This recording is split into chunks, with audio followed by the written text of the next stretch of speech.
Recapitulemos. Estamos en el libro de los jueces, ¿cierto? Revisando algunos de los primeros jueces y revisamos Otniel o Otoniel. Hay dos, las dos van a darse cuenta que tanto en las grabaciones que les voy a compartir después como en los textos, en algunas partes aparece Otniel, Otoniel. Estamos hablando del mismo personaje. Que hablamos un poquito, hablamos de Jud y Sagar así muy de pasada, después hablamos de Débora y Barak, sí. Hay harto, ¿cierto? Y hablamos harto de ella, Débora como profetisa y de que Barak en el fondo llevó adelante las campañas militares, pero siempre y cuando estuviera presente Débora y tuviera el apoyo. Después hablamos de Gedeón y de cómo se fue convirtiendo, este relato fue, en el caso de Débora, hablamos, ¿cierto?, de Débora tanto en prosa como en verso, ¿se acuerdan que revisamos ambas cosas? Y decíamos que probablemente el texto en verso debe ser el más antiguo, que se vino en tradición oral y que después se fue poniendo por escrito, y vimos que habían algunas leves diferencias en términos de los nombres de algunos lugares o de personajes, pero es típico de la evolución del texto en el tiempo. Lo que yo les decía, lo mismo, o sea, si uno habla de las ciudades de Chile, probablemente la gente más antigua o los que son originarios de algún pueblo conocen algunos lugares con un nombre distinto al que lo conocemos hoy día, y les da el caso Puente Alto, ¿cierto? No, ni idea. El Puente Alto, que era el Fundo La Araña, era conocido Puente Alto antes que fuera Puente Alto. Entonces, y luego hablamos de Gedeón. Y este Gedeón que se fue transformando, ¿cierto?, de a poco en una persona que fue llamada por Dios, que puso a prueba a Dios, ¿cierto? Se acordamos que la prueba del vellón, la prueba del altar, y ahí pueden pensar que hay dos tradiciones distintas, pero en el final, bueno, de una manera pone a prueba a Dios, Dios cumple su deseo, Él inicia, ¿cierto?, las campañas, logra victoria y después no se porta muy bien, y va desviándose, y en algún momento le ofrecen ser rey, y aparentemente él como que lo rechaza, pero así como medio lo rechazo, pero ruégame, ¿ya? Entonces ahora vamos a ver el caso de su hijo, Abimelech, ¿ya? Creo que lo voy a mencionar después, pero si uno mira la palabra Abimelech, ¿cierto? Esta es una palabra compuesta de Ab, la Ave, Ab es padre, y el Melech es rey. Entonces, dependiendo de la forma en que se traduzca, uno podría pensar que es hijo de rey, ¿cierto? O rey hijo. Pero vamos a ver que tiene que ver mucho su nombre con la historia, ¿ya? Entonces el capítulo 9 narra el violento ascenso al poder de Abimelech, su reinado tiránico y su ignominiosa caída. La parábola de Jotam sirve como una crítica profética del liderazgo legítimo, y vamos a ver a Abimelech como rey, el apólogo de Jotam, la revolución de los siquenitas contra Abimelech, la destrucción de Siquem y la toma de Migdal Siquem, y el asedio de Tebes y la muerte de Abimelech. Esta historia se ha conservado aquí porque Abimelech era el hijo de Gedeón Yerual. ¿Se acuerdan que ese era el nombre de Gedeón? Y era Gedeón y pasó a Yerual porque él destruyó el altar de Baal. Entonces, en el fondo, cuando los sacerdotes de Baal le reprocharon, él les dijo: hoy que venga Baal y me cuestione o me castiga, ¿cierto? En realidad no es la historia de un juez, ni siquiera es la historia de Israel. Abimelech es hijo de un siquenita, de Siquén. Lo eligen rey los cananeos de Siquén. Se rodea de aventureros y sus únicas hazañas son la matanza de sus hermanos, su lucha contra los amonitas de Siquén y el asalto lanzado contra la ciudad israelita de Tebes, donde es muerto ignominiosamente. Y aquí está lo que yo les comentaba. Abimelech, ¿cierto?, no reinó sobre Israel, porque era de Siquem, pero por el lado de los siquenitas, de los cananeos.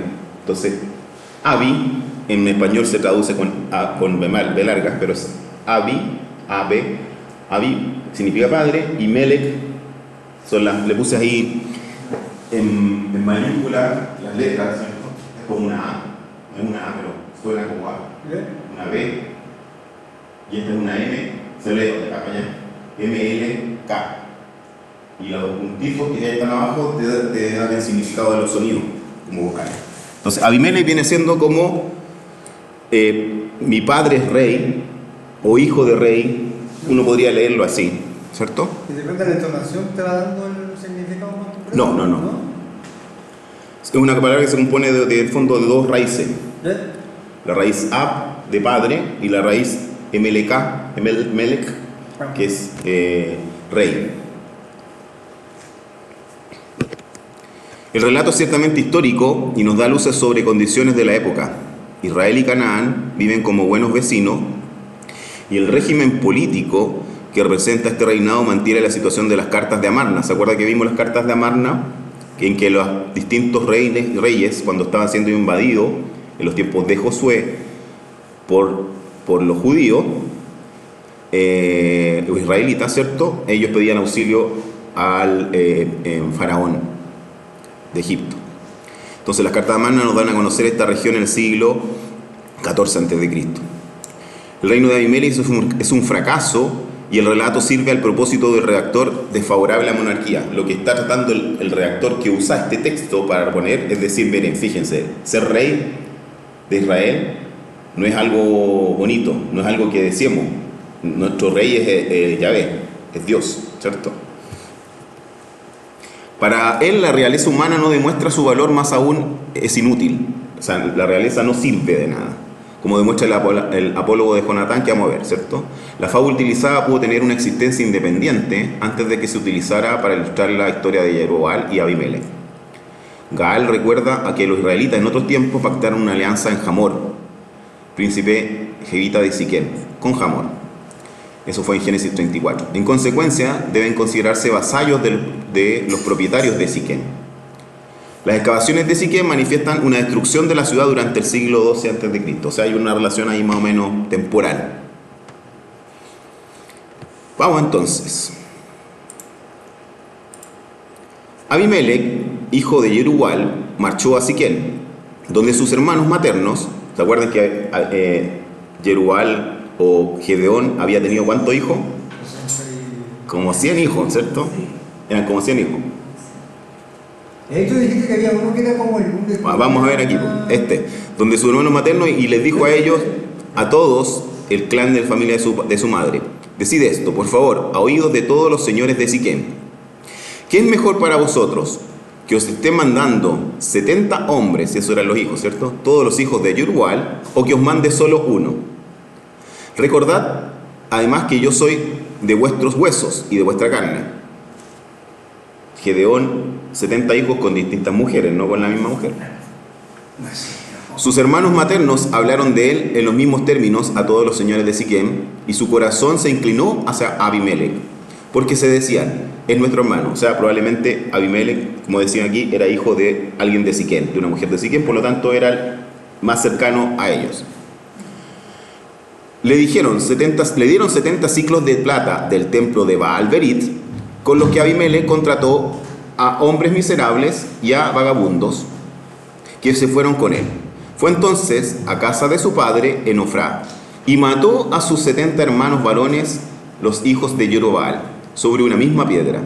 Solo escapó Jotán, el hijo menor de Jerubbaal, porque se escondió. Luego se reunieron todos los señores de Siquem y todo Bet Miló, y fueron y proclamaron rey a Abimelech junto al taberinto de la estela que hay en Siquem.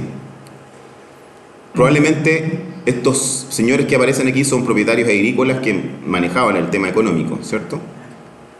Había un tesoro, ¿cierto? Como vemos ahí en el templo de Baal-Berit, ¿cierto? Y Bet Miló probablemente se identificó con Migdal de Siquem en los versículos siguientes, como vamos a ver. Entonces, este era el que yo les decía, de los 70 hijos, Abimelech, que es el propio de Siquem, complota de alguna manera con todos los señores de Siquem para que ellos lo nombren rey, y para hacerlo él mata a todos sus hermanos. Miren qué bonito el personaje. Que se está escrito, Sí, pero no lo tiene. pues si te ofrecen eso es como...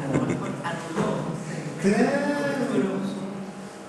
Y eso del 60 ciclos es era el lenguaje de ellos que tenían. La moneda. Y aquí viene una apología, ¿cierto? Como en verso de Jotán, el hijo menor de Gedeón Yerubal, que escapó y se escondió. Se lo anunciaron a Jotán, quien se colocó en la cumbre del monte Gazirim. ¿Se acuerdan que habían dos montes en Siquem? El Gazirim y el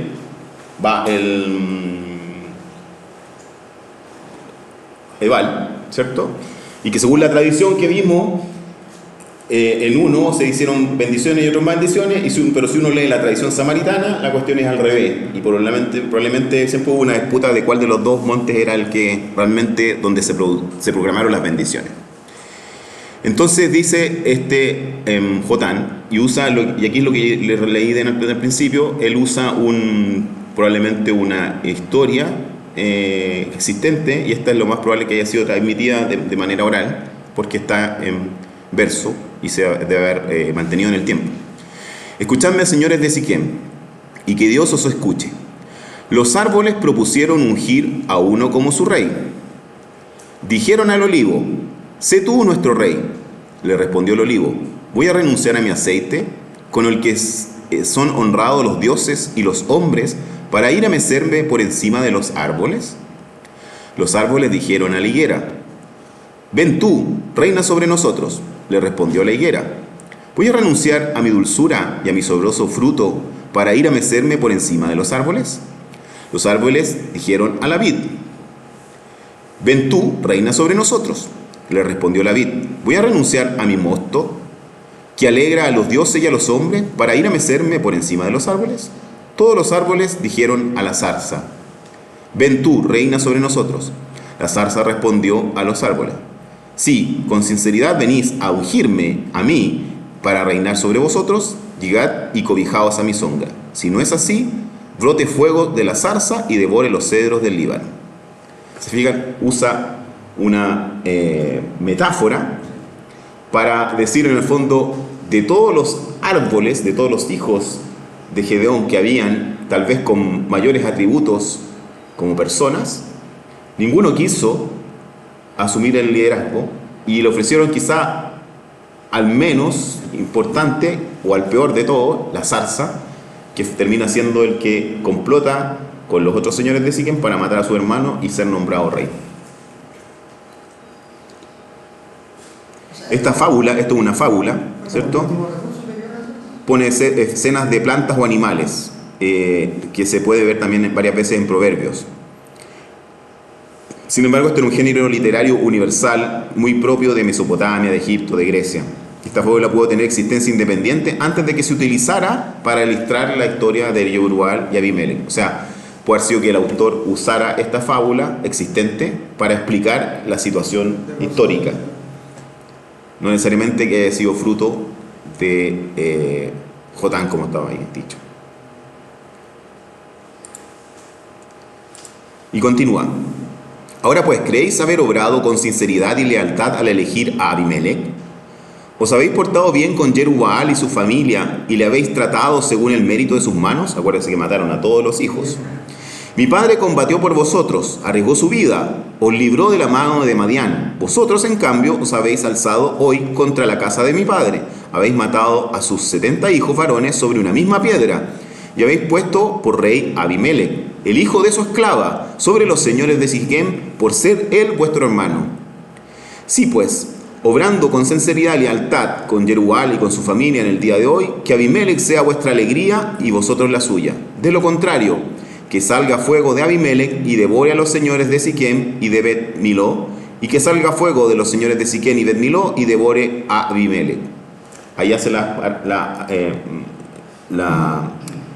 apología con la fábula, ¿cierto?, que dice que de la zarza salga fuego. Jotán huyó y se puso a salvo de Enbeer, donde se estableció lejos del alcance de su hermano Abimelech.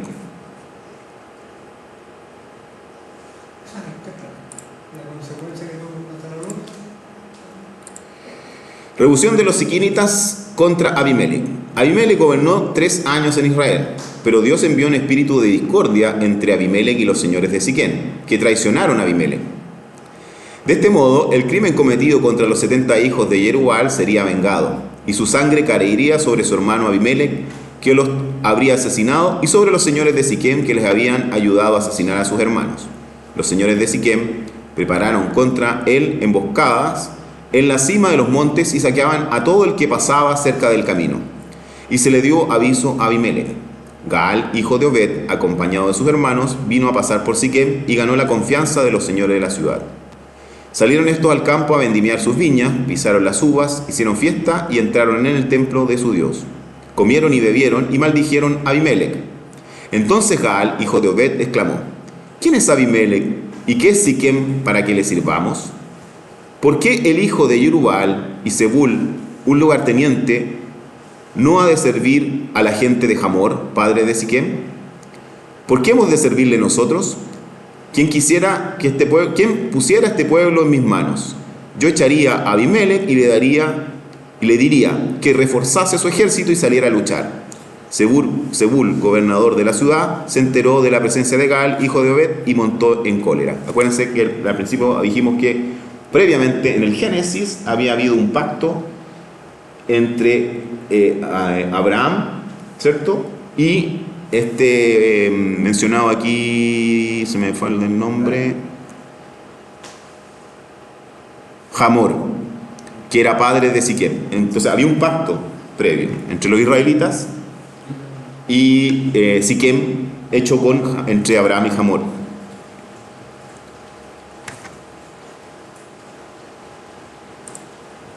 Te la voy a llevar. Pero igual estuvo bueno porque... Pero Gaal, ¿cómo se ganó la confianza del otro? ¿Sabía cómo...? Es que probablemente manejarlo? Probablemente Abimelec, después de que consiguió el liderazgo, no de haber sido muy de los chicos limpios, si fue capaz de matar a sus 70 hermanos o 69 hermanos, no era un triunfo. Entonces tampoco vertió muy a favor de los señores de Siquem, una vez que lo nombraron rey. Entonces debe haber habido una enemistad. Sí, algunos también nos vieron para la fuerza, como decían, entonces que nos va a matar a todos, lo apoyamos, pero después... Claro. Y los asesores, de repente los asesores... Ay, sí, de repente eran más canallas que los... Sí, que los propios reyes. El segundo piso siempre... Suena familiar. El segundo piso de la moneda. Entonces envió secretamente mensajeros donde Abimelec para decirle: ten cuidado, porque Gaal, hijo de Obed, con sus hermanos ha llegado a Siquén y están solventando a la ciudad contra ti. Por tanto, prepárate por la noche, tú y la gente que te acompaña, y tiende una emboscada en el campo. Por la mañana temprano, en cuanto salga el sol, te lanzas contra la ciudad. Cuando Gaal salga a tu encuentro con su gente, harás con él lo que te venga a mano. Abimelec se puso en marcha de noche con todas las tropas que disponía y tendieron una emboscada frente a Siquem, repartidos en 4 grupos. Cuando Gaal, hijo de Obed, salió y se detuvo a la entrada de la puerta de la ciudad, Abimelec y la tropa que le acompañaba salieron en su emboscada. Cuando Gaal vio la tropa, dijo a Zebul: mira, parece que baja gente de las cumbres de los cerros. Zebul respondió: lo que ves son las sombras que hay en los cerros y te parecen hombres. Gaal volvió a decir: mirad, se ve gente bajando de la parte del ombligo de la tierra y otra partida que llega por el camino de la encina de los adivinos. Zebul le dijo entonces: ¿qué has hecho de tu boca? Tú que decías: ¿quién es Abimelec para que le sirvamos? ¿No es esa la gente que despreciaste? Sal pues ahora y pelea contra ellos. Gaal salió al frente de los señores de Siquem y presentó batalla a Abimelec. Abimelec persiguió a Gaal, que se le escapó, pero muchos cayeron muertos antes que llegara a la puerta. Abimelec habitó en Arumá y Zebul expulsó a Gaal y a sus hermanos y no les dejaron habitar en Siquem. Esos nombres, el ombligo de la tierra, quizás sea referencia al monte sagrado el Garizim. Y la encina de los adivinos se ha identificado con la encina de Moré, que se menciona también, ¿cierto?, en la Biblia. Destrucción de Siquem y toma de Migdal Siquem. Al día siguiente, la gente salió al campo. Alguien avisó a Abimelec, que tomó su tropa, la repartió en 3 cuerpos y tendió una emboscada en el campo. Cuando vio que la gente salía de la ciudad, cayó sobre ellos y los derrotó. Abimelec con el cuerpo que le acompañaba, atacó y tomó posiciones a la entrada de la puerta de la ciudad. Los otros 2 cuerpos se lanzaron contra todos los que estaban en el campo y lo derrotaron. Todo aquel día estuvo Abimelech atacando la ciudad. Cuando la tomó, mató a la población, arrasó la ciudad y la sembró de sal, para que no salga nada más. Al saberlo, los vecinos de Migdal Siquén se metieron en la cueva del templo de El-Berit. Se comunicó a Abimelech que todos los señores de Migdal Siquén estaban juntos. Entonces Abimelech subió al monte Salmón con toda su tropa, y tomando un hacha en sus manos cortó una rama de árbol, la alzó y echándosela al hombro dijo a la tropa que le acompañaba: «Deprisa, haced también vosotros lo que me habéis visto hacer a mí». Todos los hombres cortaron sendas ramas, luego siguieron a Abimelech, pusieron las ramas sobre la cripta o la cueva, ¿cierto?, y prendieron fuego con los que se hallaban adentro. Así murieron también todos los habitantes de Migdal Siquén, unos 2000 hombres y mujeres. No creo que haya sido tan grande la cueva. Siempre acuérdense que los números uno no tiene que leer literales. Asedio de Tebés y muerte de Abimelech. Después marchó Abimelech contra Tebés, la asedió y tomó. Había en medio de la ciudad una torre edificada, en la que se refugiaron todos los hombres y mujeres, así como los señores de la ciudad. Cerraron por dentro y subieron a la terraza de la torre. Abimelech llegó hasta la torre, la atacó y alcanzó la puerta de la torre con ánimo de prenderle fuego. Entonces una mujer le arrojó una muela de molino a la cabeza y le partió el cráneo. Otra vez un hombre importante. ¿Se recuerdan que en la situación anterior vimos, ¿cierto?, la historia de, no me acuerdo cómo se llamaba el otro personaje, pero que huyendo es muerto por una mujer en una carpa con una estaca de la carpa, ¿cierto? Aquí lo mismo, una mujer le tira una muela de molino en la cabeza y le parte el cráneo. Él llamó enseguida a su escudero y le dijo: «Desenvaina tu espada y mátame, porque ya no vayan por ahí diciendo que me ha matado una mujer».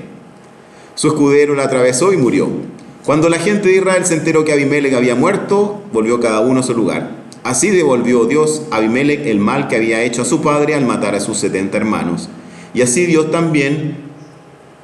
hizo Dios también que recayera sobre la gente de Siquén la culpa que había acarreado su maldad. De este modo se cumplió en ellos la maldición de Jotán, hijo de Jerubbaal.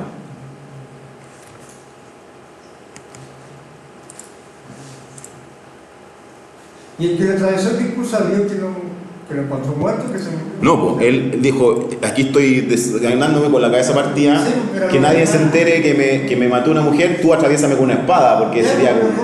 es para... No, era para decir: «Oye, murió por la espada, no murió con el cráneo, porque le tiró una cuestión en la cabeza a la mujer». Murió en la batalla. Claro. Que era una vergüenza que haya muerto.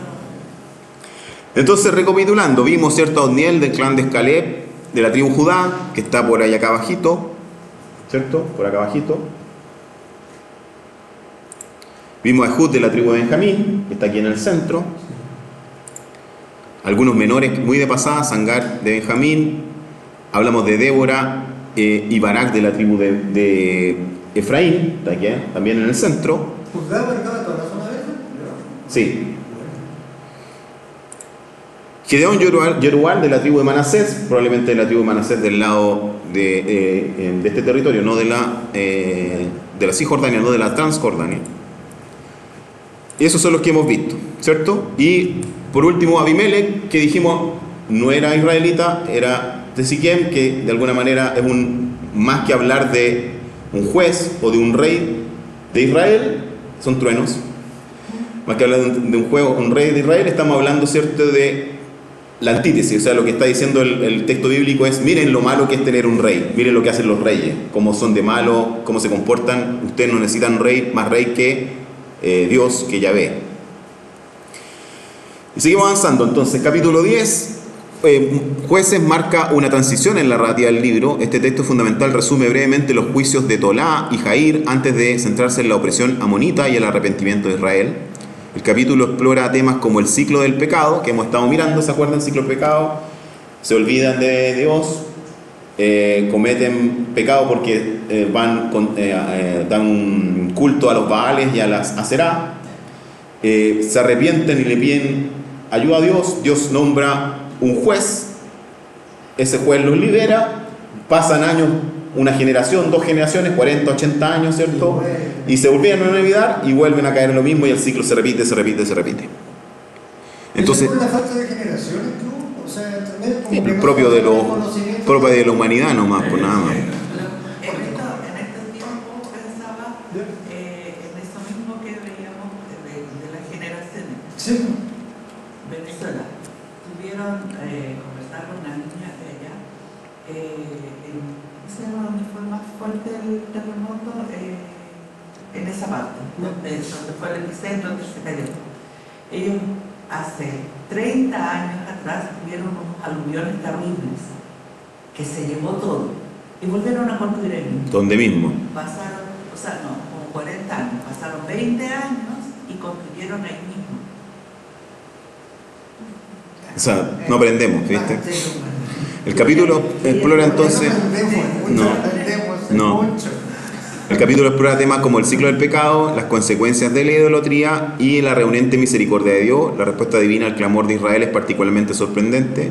Y vamos a hablar de Jefté y los jueces menores como Tolá, Yair y el propio Jefté. Yo pensé que era por la falta de ese tiempo que se de generaciones, que suponte los adultos o llegáis a cierta edad y ya se te da el conocimiento, en cambio cuando eres más chico no te pescamos. A pesar de que el conocimiento y la traspasado así como uno oral, igual que las oraciones, pero la planta no sé, vale, pero ¿qué hace eso? Pero ya les dije. Igual que nosotros, ¿no? Vamos a ver estos 2 jueces menores, un párrafo nomás, cual como lo vimos en los casos anteriores. Después de Abimelech surgió para salvar a Israel Tolá, hijo de Puá, hijo de Dodó, era de Issacar, esa era la tribu, y habitaba en Samir, en la montaña de Efraín. Fue juez de Israel 20 años, tras su muerte fue sepultado en Samir. O sea, media generación, podríamos decir 20 años. Yair, tras él surgió Yair de Galaad, al otro lado ya del Jordán, que fue juez de Israel 22 años. Tenía 30 hijos que montaban sendos pollinos y poseían sendos poblados, que se llamaron todavía hoy las aldeas de Yair. Solo es para explicar por qué las aldeas de Yair se llaman Yair en Galaad. Tras su muerte, Yair fue sepultado en Camón. ¿Esa cantidad de hijos era para mantener como la descendencia o era como para empezar a poblar lo que estaban gobernando? No entendí. La cantidad de hijos de 30 se sienten como conejos, pero ¿qué pasa? Pero es que piensa que en esos tiempos estos señores tenían esposas, esclavas, y entonces se reproducían con todos nomás, y todos eran considerados hijos, ¿no? Unos más legítimos que otros, pero todos hijos. Pero ahí pasaron lo que pasó delante, pues, o sea, van a llegar las peleas entre ellos, imagínate. La herencia, cómo se la repartían, claro, pasa entonces. Opresión de los amonitas. Los israelitas volvieron a hacer lo que desagraba a Yahvé. Dieron culto a Baales y a Astartés, a los dioses de Aram y Sidón, a los dioses de Moab, a los de los amonitas y de los filisteos. Abandonaron a Yahvé y ya no les servían. Entonces se encolarizó Yahvé contra Israel y les entregó en manos de los filisteos y en manos de los amonitas. Estos molestaron y oprimieron durante 18 años a los israelitas, a todos los que vivían en Transjordania, en el país amorreo de Galaad. Los amonitas pasaron el Jordán para atacar también Judá, a Benjamín y la casa de Efraín, e Israel pasó grave aprieto. O sea, estamos hablando de los que están al otro lado del Jordán, y traspasan el Jordán y atacan a esto, ¿ya? Si sumamos los 20 y tantos años de los otros más esto, ya estamos hablando de un cambio de generación ya completo. 40 años ya cambió toda la generación. Estos molestaron y oprimieron durante 18 años a los israelitas, o sea, otros 18 años más, a todos los que vivían en Transjordania, en el país amorreo de Galaad. Los amonitas pasaron el Jordán y pasaron aprieto. Los israelitas clamaron a Yahvé diciendo: hemos pecado contra ti porque hemos abandonado a Yahvé nuestro Dios para dar culto a los Baales. Yahvé dijo entonces a los israelitas: cuando los egipcios, los amorreos, los amonitas, los filisteos, los sidonios, Amalek y Madián os oprimían y clamasteis ahí, ¿no os salvé de sus manos? Pero vosotros me habéis abandonado y habéis dado culto a otros dioses. Por eso no he de salvarlos otra vez. Id a gritar a los dioses que habéis elegido, que os salven ellos en el tiempo de vuestra angustia. Los israelitas respondieron a Yahvé: hemos pecado, haz con nosotros todo lo que te plazca, pero por favor sálvanos hoy. Entonces se desprendieron de los dioses extranjeros y sirvieron a Yahvé. Y Yahvé no pudo soportar el clamor del sufrimiento de Israel. Los amonitas se concentraron y vinieron a acampar en Galaad. Los israelitas se reunieron y acamparon en Mizpah. Entonces el pueblo, los jefes de Galaad, se dijeron unos a otros: ¿quién será el hombre que emprenda el ataque contra los hijos de Amón y acaudille a los habitantes de Galaad?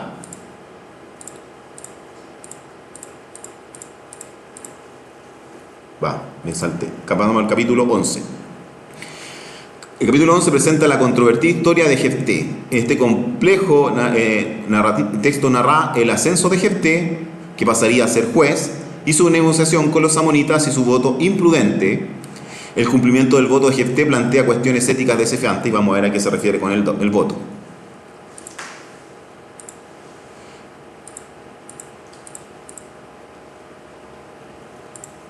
Jefté pone condiciones.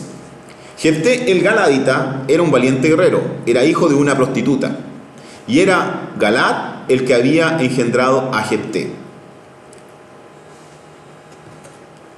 Pero la mujer de Galad le había dado hijos. Cuando crecieron los hijos de la esposa, echaron a Jefté diciéndole: tú no tendrás herencia en la casa de nuestro padre, porque eres hijo de una mujer extraña. Jefté huyó lejos de sus hermanos y se quedó en el país de Tob, donde se juntó con una banda de gente miserable que hacía correrías con él. O sea, él se fue portando mal porque fue aislado, fue empujado de alguna manera a comportarse de esa manera. De lo que Dios va a sacar provecho. Andando el tiempo, los amonitas vinieron a combatir contra Israel. Cuando los amonitas estaban atacando a Israel, los ancianos de Galaad fueron a buscar a Jesep del país de Tob.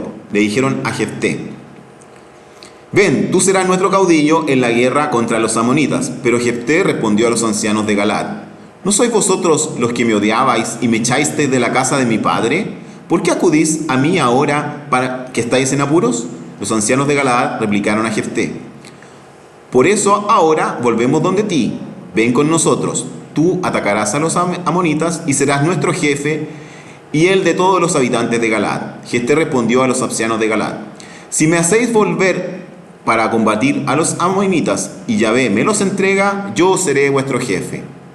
Respondieron a Jefté los ancianos de Galaad: que Yahvé sea testigo entre nosotros si no hacemos como tú has dicho. Jefté partió con los ancianos de Galaad y el pueblo le proclamó su jefe y caudillo.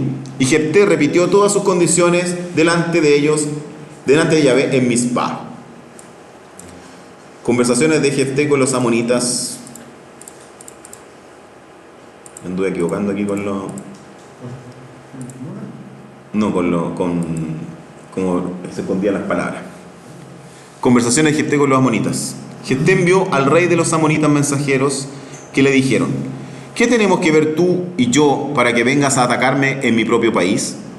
El rey de los amonitas respondió a los mensajeros de Jefté: porque Israel cuando subía de Egipto, se apoderó de mi país desde el Armón hasta el Yaboac y el Jordán. Así que ahora devuélvemelo por las buenas. O sea, están recuperando su territorio que había sido conquistado en tiempos de Josué. Incluso de Moisés. ¿Cierto? Porque acuerdan, la primera conquista de la Transjordania es con Moisés todavía, al mando de Josué, pero con liderazgo de Moisés. Jefté envió de nuevo mensajeros al rey de los amonitas con este mensaje: así habla Jefté: Israel no se ha apoderado ni del país de Moab ni de los amonitas.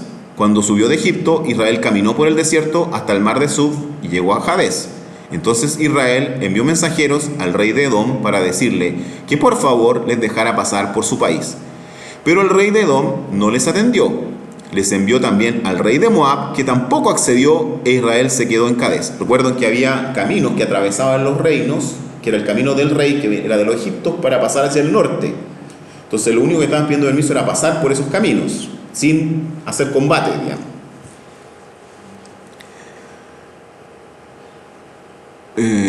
Luego, avanzando por el desierto, bordeó el país de Edom y el de Moab y llegó al oriente del país de Moab.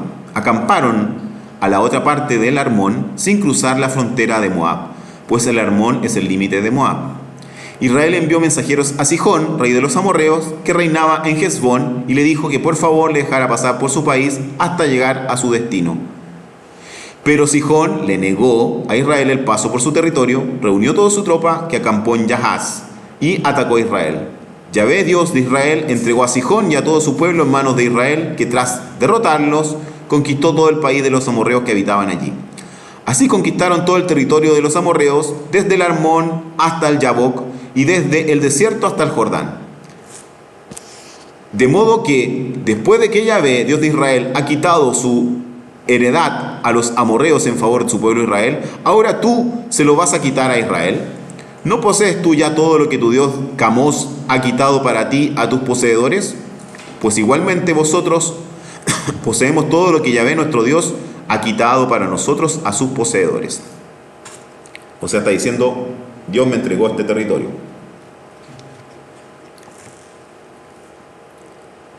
Se me perdió de vista.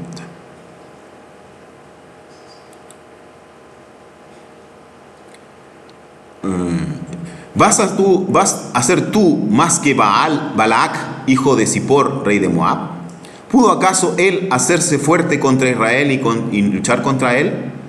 Cuando se estableció Israel en Hesbón y sus filiales, en Aroer y en sus filiales, y en todos sus poblados que están a ambos lados del Arnón, 300 años, dice la glosa, ¿por qué no la habéis recuperado desde entonces? Yo no te he ofendido, eres tú el que te portas mal conmigo si me atacas. Que el juez Yahvé juzgue hoy entre los israelitas y los amonitas. Pero el rey de los amonitas no hizo caso del mensaje que envió Jefté. Fíjense todo el resumen que hizo Jefté de la historia previa de la conquista.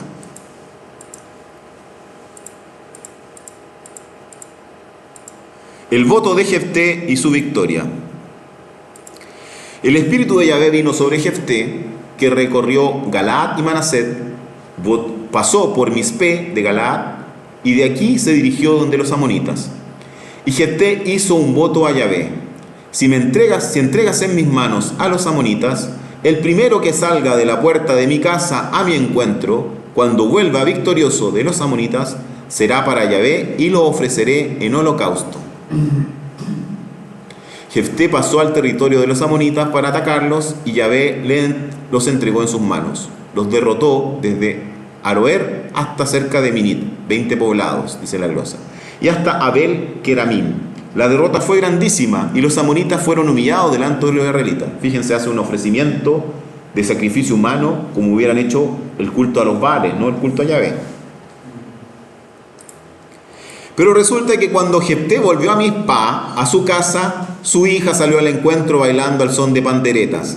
Era su hija única, no tenía ni más hijos ni más hijas que ella. Al verla, rasgó sus vestiduras y gritó: ¡ay, hija mía, me has deshecho! Habías de ser tú la causa de mi desgracia. Abrí la boca ante Yahvé y no puedo volver atrás. Ella le respondió: Padre mío, has abierto tu boca ante Yahvé, haz conmigo lo que salió de tu boca, ya que Yahvé te ha concedido vengarte de tus enemigos los amonitas. Después dijo a su padre: quien me conceda esta gracia, dejarme 2 meses para ir a vagar por la montaña y llorar mi virginidad con mis compañeras. Él dijo: puedes ir. Y luego de marchar 2 meses, ella se fue con sus compañeras y estuvo llorando su virginidad por los montes. Al cabo de los 2 meses volvió donde su padre, que tuvo que cumplir con ella el voto que había hecho. La joven no había conocido varón. De ahí nació la costumbre de Israel. Las muchachas de Israel van anualmente durante 4 días a lamentarse por la hija de Jefté, la Galaíta. El fin del voto de la historia de Jefté se explica en la fiesta anual que se celebra en Galaad, cuyo verdadero sentido se desconoce. No hay por qué atenuar el sentido de Jefté inmola a su hija para no faltar al voto de hecho a Yahvé, ¿cierto? Israel siempre condena los sacrificios humanos. Pero el narrador refiere la historia sin expresar ninguna censura, y hasta parece que se le da más relieve a la fidelidad al voto pronunciado. O sea, como cumplió su palabra, aunque estaba haciendo algo sacrílego que no le pidió, Dios no le pidió.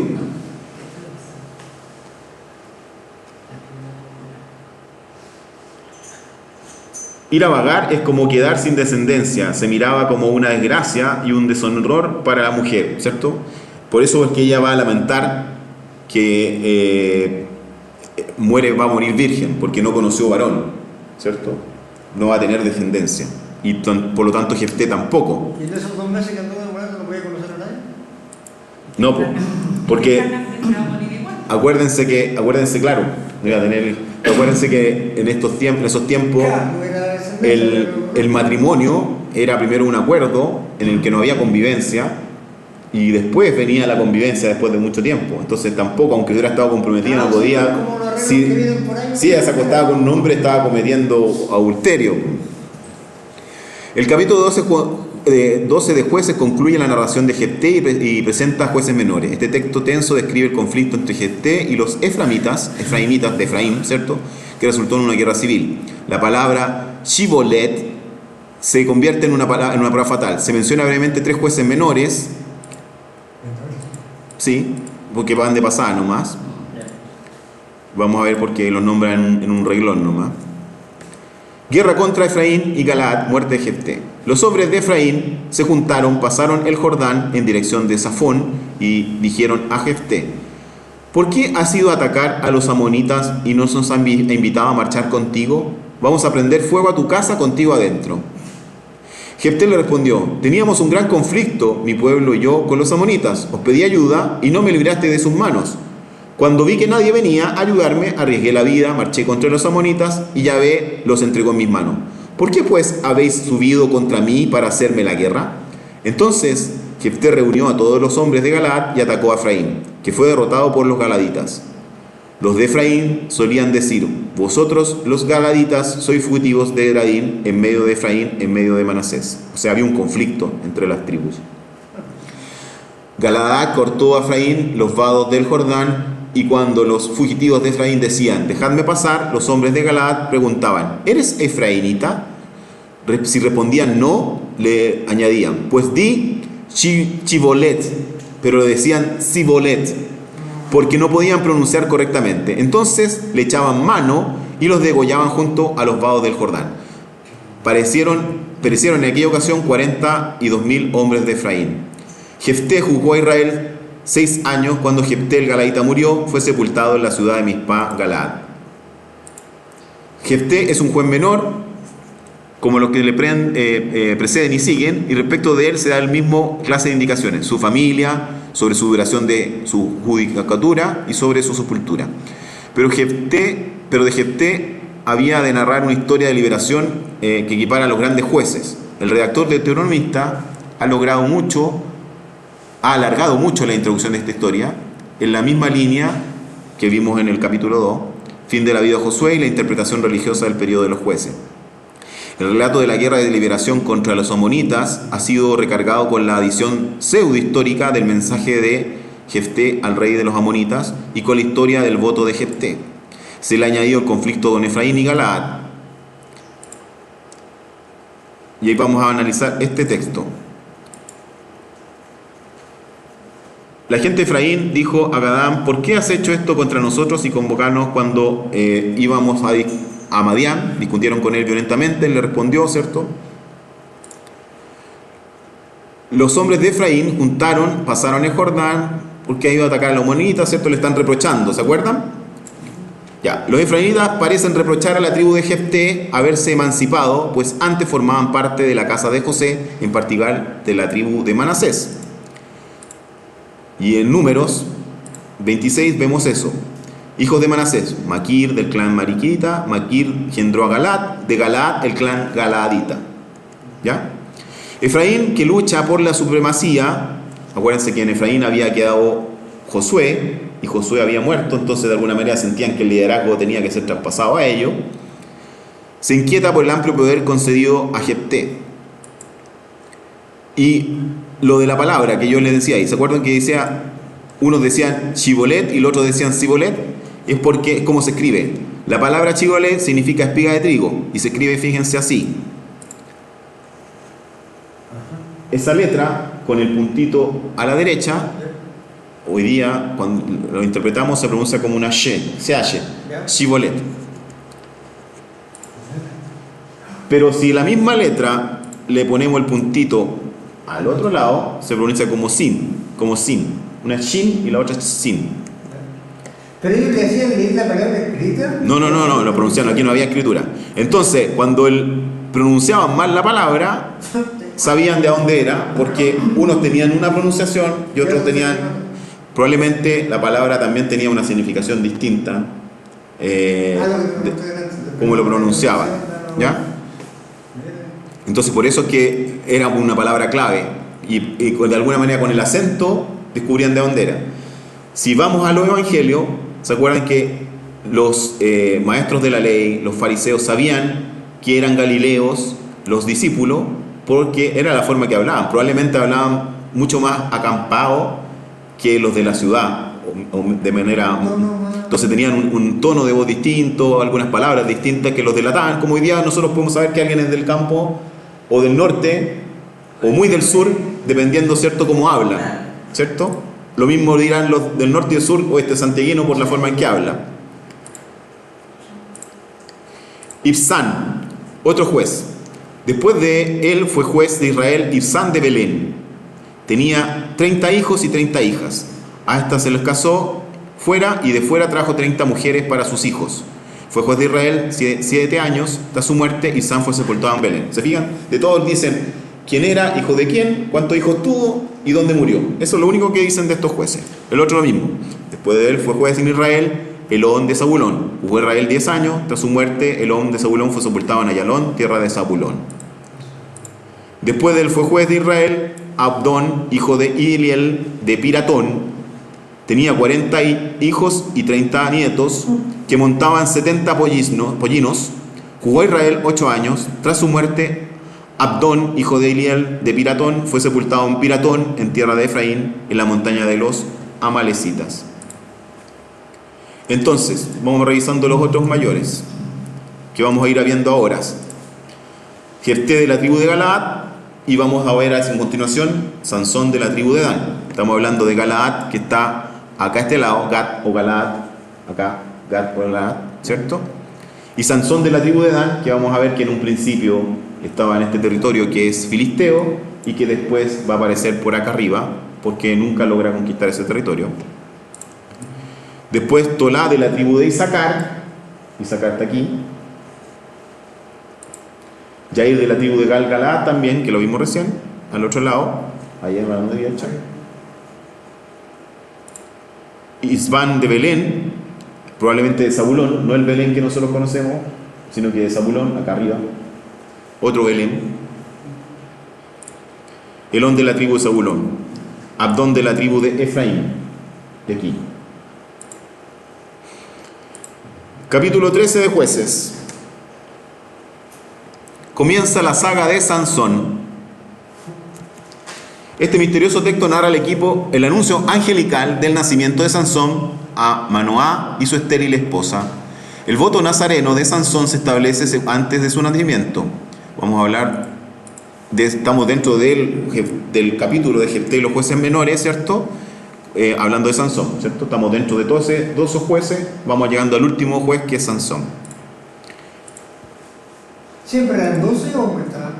A propósito pusieron 12, y por eso, para que fueran 12, algunos solo dicen, era hijo de tal, reinó tantos años, o fue juez tantos años, tuvo tantos hijos y murió en tal parte, solo para decir que eran 12, porque si uno mira, no alcanzan a ser 6 lo importante.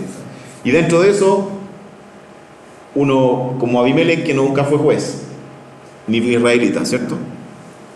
El anuncio del nacimiento de Sansón. Los israelitas volvieron a hacer lo que desagradaba a Yahvé, que los dejó a merced de los filisteos durante 40 años. Otra vez aparecen los filisteos. Había un hombre en Sorá, de la tribu de Dan, llamado Manoaj. Su mujer no había tenido hijos, porque era estéril. O sea, los grandes personajes, ¿sí? ¿Se fijan? Van naciendo de mujeres estériles. Por lo tanto, es un signo de Dios. El ángel de Yahvé se apareció a esta mujer y le dijo: mira, aunque eres estéril y no has tenido hijos, concebirás y darás a luz un hijo. En adelante, guárdate de beber vino ni bebida fermentada y no comas nada impuro, porque vas a concebir y darás a luz un hijo, que será nazireo de Dios desde el seno materno. No pasará la navaja por su cabeza. Él comenzará a salvar a Israel de la mano de los filisteos. La mujer fue a contárselo a su marido, un hombre de Dios, había venido donde mí, su aspecto era como el de un ángel de Dios, muy terrible. No le he preguntado de dónde venía, ni él me ha manifestado su nombre, pero me ha dicho, vas a concebir y darás a luz un hijo. En adelante, no bebas ni bebida fermentada, ni comas nada impuro, porque el niño será nazireo de Dios desde el seno materno hasta el día de su muerte. Acuérdense que la ley del nazireato, que vimos, ¿cierto?, en el Levítico, decía que la gente que hacía voto no se cortaba el cabello, no bebía vino, ni nada fermentado, como un signo de consagración. ¿Ya? Entonces probablemente cuando hablamos también de Jesús de Nazaret, más que ser de Nazaret, nazireo era por el voto. No se cortaba el cabello, no bebía vino, al principio tal vez, después bebía vino con los pecadores. Segunda aparición del ángel. Manoaj invocó hacia Yahvé: te ruego, Señor, que el hombre de Dios que has enviado venga otra vez donde nosotros y nos enseñe lo que hemos de hacer con el niño cuando nazca. Dios escuchó a Manoaj, y el ángel de Dios vino otra vez donde la mujer cuando estaba en el campo, cuando Manoaj, su marido, no estaba con ella en aquel momento. La mujer corrió enseguida a informar a su marido: mira, se me ha aparecido el hombre que vino donde mí el otro día. Manoaj se levantó y, siguiendo a su mujer, llegó donde el hombre y le preguntó: ¿eres tú el que ha hablado con esta mujer? Él respondió: sí. Le dijo Manoaj: cuando tu palabra se cumpla, ¿cuál deberá ser la norma de conducta del niño? El ángel de Yahvé respondió a Manoaj: deberá abstenerse de todo lo que le indiqué a esta mujer. No probará nada de lo que produce la vid. No beberá vino ni bebida fermentada. No comerá nada impuro y observará todo lo que yo le he mandado. Manoaj dijo entonces al ángel de Yahvé: por favor, queremos que te quedes. Te vamos a preparar un cabrito. Y aquí está la glosa entre paréntesis. Es que Manoaj no sabía que era el ángel de Yahvé. Pero el ángel de Yahvé dijo a Manoaj: aunque me obligues a quedarme, no probaré tu comida. Pero si quieres preparar un holocausto, ofrécelo a Yahvé. Manoaj dijo entonces al ángel de Yahvé: ¿cuál es tu nombre para que cuando se cumpla la palabra te podamos honrar? El ángel de Yahvé le respondió: ¿por qué me preguntas el nombre si es misterioso? Manoaj tomó el cabrito con la oblación y lo ofreció en el holocausto sobre la roca a Yahvé, que actúa misteriosamente. Manoaj y su mujer se quedaron mirando. Cuando la llama subía al altar del cielo, el ángel de Yahvé subía la llama. Manoaj y su mujer, que estaban viendo, cayeron rostro a tierra. Al desaparecer el ángel de Yahvé de la vista de Manoaj y su mujer, Manoaj se dio cuenta de que era el ángel de Yahvé. Entonces dijo Manoaj a su mujer: seguro que vamos a morir, porque hemos visto a Dios. Su mujer respondió: si Yahvé hubiera querido matarnos, no habría aceptado de nuestra mano el holocausto, ni la oración, ni nos habría mostrado todas estas cosas, ni nos habría hecho oír tales cosas ahora mismo. La mujer dio a luz un hijo y lo llamó Sansón. El niño creció y Yahvé lo bendijo. Y el espíritu de Yahvé comenzó a agitarlo en el campamento de Dan, entre Sorá y Estaol. 14 Jueces relata el comienzo de la carrera de Sansón. Este intrigante texto relata el matrimonio de Sansón con una mujer filistea, su enigma y su primera demostración de fuerza sobrenatural. El espíritu del Señor fortalece a Sansón en momentos cruciales, siempre dentro de los jueces menores, el matrimonio de Sansón, la adivinanza de Sansón. El matrimonio de Sansón. Una vez que Sansón bajó a Timná, se fijó en una muchacha filistea. Cuando subió lo comentó con su padre y con su madre: he visto en Timná una mujer filistea, tomádmela para esposa. Su padre y su madre le dijeron: no hay ninguna mujer entre las hijas de tus parientes, ni en todo mi pueblo, que vayas a tomar una esposa entre los filisteos incircuncisos. Pero Sansón respondió a su padre: toma a esa para mí, porque esa es la que me gusta. Su padre y su madre no sabían que esto era un asunto de Yahvé, que buscaba un pretexto contra los filisteos, pues por aquel tiempo los filisteos dominaban Israel. De nuevo lo mismo, es un asunto de Yahvé o Yahvé se aprovecha de la circunstancia para hacer algo? Estoy ocupado.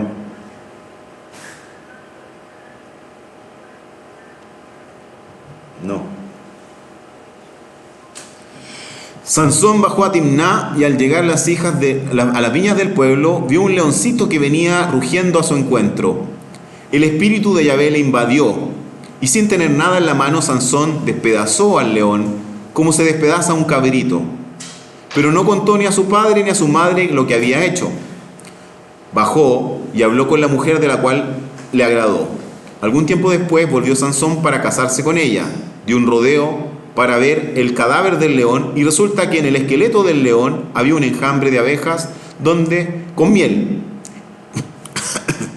Él la recogió en su mano y la iba comiendo según caminaba. Cuando llegó donde su padre y su madre, les dio la miel y comieron, pero no les dijo que había cogido un esqueleto de león. Su padre bajó de la mujer y Sansón hizo allí un banquete, pues allí así suelen hacer los jóvenes. Pero cuando lo vieron, eligieron 30 compañeros que estuvieron con él. ¿Cuáles eran los votos que había hecho Sansón, su mamá sobre todo para Sansón, o sus padres? Nada impuro. Y en este caso, un cadáver es algo impuro, aunque sea un animal.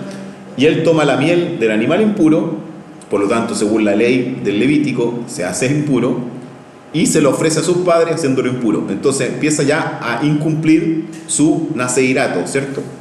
Su voto de nazareno. La adivinanza de Sansón. Era bueno para la adivinanza de Sansón. Sansón les dijo a sus compañeros: os voy a poner una adivinanza. Si me dais la solución dentro de los 7 días de la fiesta, fíjense lo que dura la fiesta, y acertáis, os daré 30 túnicas y 30 mudas. Pero si no podéis darme la solución, entonces me daréis vosotros 30 túnicas y 30 mudas. Y ellos dijeron: propón tu adivinanza, te escuchamos. Él les dijo: del que come salió comida, y del fuerte salió dulzura. A los 30 días aún no habían acertado la adivinanza. A los 3 días, perdón. Al cuarto día dijeron a la mujer de Sansón: convence a tu marido para que nos descifre la adivinanza. Si no, te quemaremos a ti y a la casa de tu padre. Fíjense, a precio de 30 túnicas. ¿O es que nos os habéis invitado para robarnos? La mujer de Sansón se puso a llorar a su lado y le dijo: tú me odias, porque tú seguro que no me amas, pues no me has propuesto una adivinanza, has propuesto una adivinanza a mis paisanos y no han sido capaces de descifrarlo. Él le respondió: ni a mi padre ni a mi madre se lo he descifrado, y te lo voy a descifrar a ti. Ella no dejó de llorar a su lado los 7 días que duró la fiesta. Por fin el 7º día se los descifró porque los tenía asediado. Y a ella se los descifró a sus paisanos. Al 7º día, antes de que entrara a la alcoba, la gente de la ciudad dijo a Sansón: ¿qué hay más dulce que la miel? ¿Qué más fuerte que el león? Él le respondió: si no hubierais arado con mi novilla, no habríais aceptado la adivinanza. O sea, si no hubierais utilizado a mi señora, no sabríais cuál era la respuesta. Luego el espíritu de Yahvé lo invadió, bajó a Ascalón y mató allí a 30 hombres. Tomó sus despojos y entregó las mudas de los acertantes de la adivinanza. Después, encendido en cólera, subió a la casa de su padre.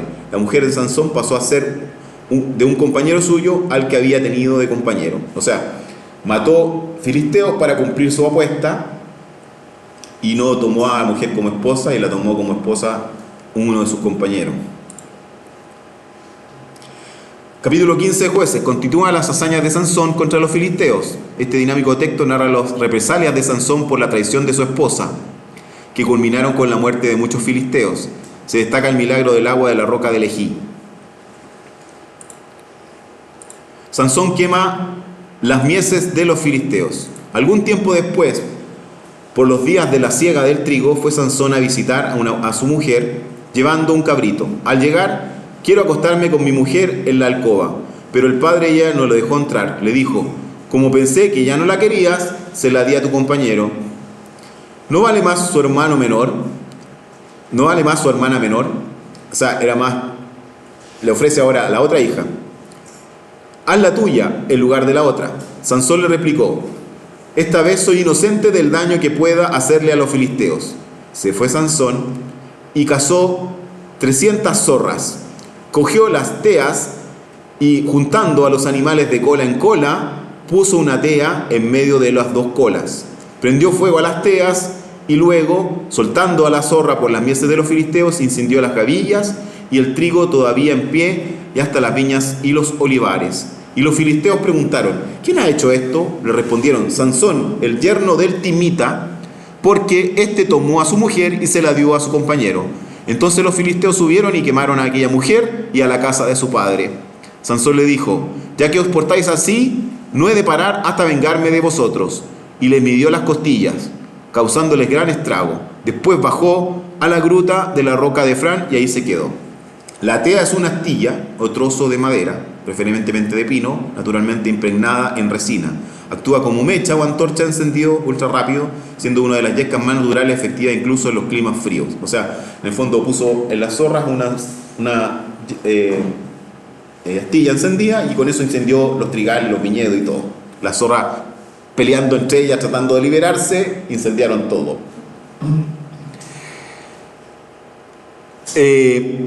Lo literal del les midió las costillas, lo que dice literalmente el texto es muslo sobre cadera. La expresión coloquial medir las costillas, también conocido como medirle la espalda o contar las costillas, significa vigilar o controlar a alguien de cerca, generalmente con desconfianza, para evitar que haga algo indebido o para estar preparado ante una mala acción. Entonces dice, los tuvo ahí en el ojo, los midió las costillas. La quijada del asno. Los filisteos supieron acampar a Judá e hicieron una incursión por Lejí.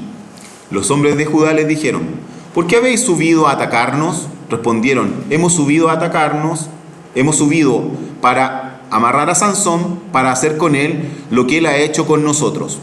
3000 hombres de Judá bajaron a la gruta de la roca de Etán y dijeron a Sansón: ¿no sabes que los filisteos nos están dominando? ¿Qué nos has hecho?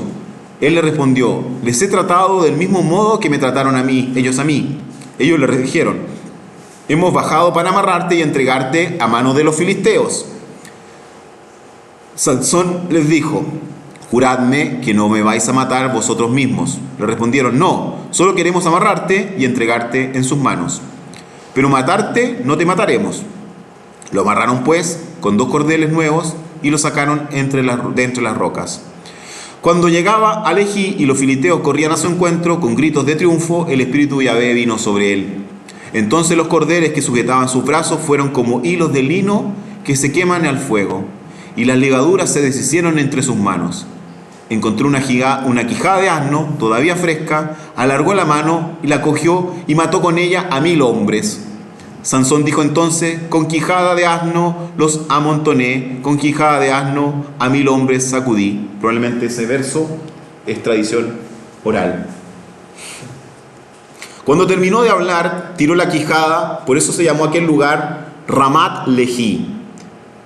Entonces sintió una sed terrible e invocó hacia Yahvé: tú has logrado esta gran victoria por mano de tu siervo, ¿y vas a permitir ahora que muera yo de sed y que caiga en manos de los incircuncisos? Entonces Dios encendió la cavidad que hay en Lejí y brotó agua de ella. Sansón bebió, recobró su espíritu y se reanimó. Por eso la fuente que existe todavía hoy en Lejí se le dio el nombre de En-Arcoré. Sansón fue juez de Israel en la época de los filisteos por espacio de 20 años. Quijada, esa es la proximidad del territorio hebreo, significa quijada, del 9. ¿Dónde está 9? Hicieron el Lejí, significa quijada. Eso significa Lejí. Amontoné, hay un juego de palabras entre asno, que es amor, pues en español no suena, pero en hebreo hay un juego entre amor y amar, que es amontonar. Entonces, amor, que es asno, y amontonar, que es amar. A nosotros no nos suena nada, pero en hebreo suena bonito. El 19, que dice aquí, en Coré, es decir, la fuente de la perdiz. El nombre hebreo de la perdiz quiere decir el que llama. El nombre geográfico se explica por la llamada de Sansón a Dios. Por eso es que ese nombre. el relato precedente quería asimismo explicar el nombre de Ramat Lehi, que era el de la quijada. El lugar donde la quijada y el lugar donde llama a Dios. Capítulo 16 de Jueces narra el dramático desenlace de la vida de Sansón. Este crucial texto relata el encuentro de Sansón con Dalila, su traición, su captura a los filisteos y finalmente su venganza final. El capítulo explora temas como la tentación, las consecuencias del pecado y el poder de la redención. Jueces 16 también demuestra cómo Dios puede usar incluso nuestros fracasos para lograr sus propósitos.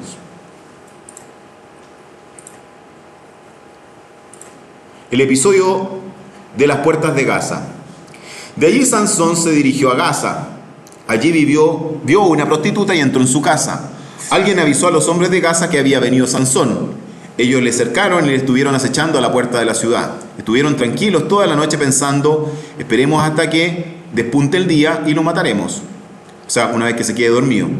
Sansón estuvo durmiendo hasta medianoche. A medianoche se levantó, cogió las hojas de las puertas de la ciudad con sus 2 jambas, las arrancó junto con la barra, se las cargó a las espaldas y las subió hasta la cumbre del monte que está frente a Hebrón. Hebrón está a 60 kilómetros de Gaza.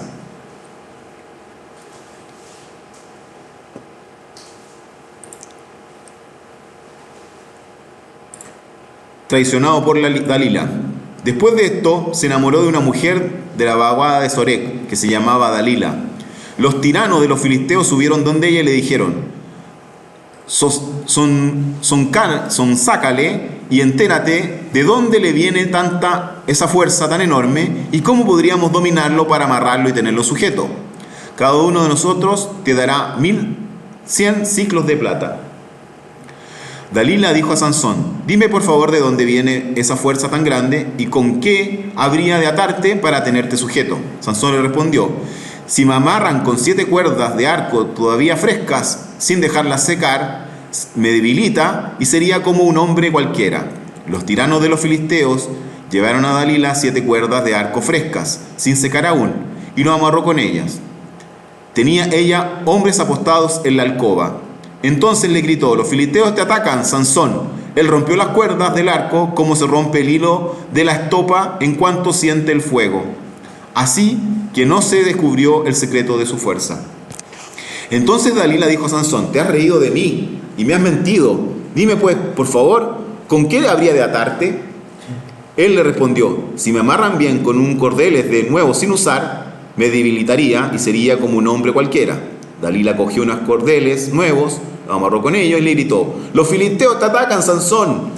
Tenía ella hombres apostados en la alcoba, pero él rompió los cordeles con sus brazos como un hilo. Entonces dijo Dalila a Sansón: hasta ahora te has estado burlando de mí y no me has dicho más que mentiras. Dime con qué habría de amarrarte.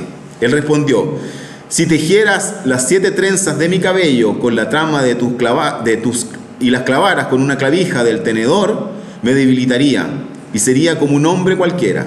Ella le hizo dormir, tejió las 7 trenzas de su cabellera con la trama, los clavó con la clavija y le gritó: los filisteos te atacan, Sansón. Él despertó de su sueño y arrancó la trama y la clavija, así que no se descubrió el secreto de su fuerza. Dalila le dijo: ¿cómo puedes decir que me amas si tu corazón no está conmigo? 3 veces te has reído de mí y no me has dicho en qué consiste esa fuerza tan grande.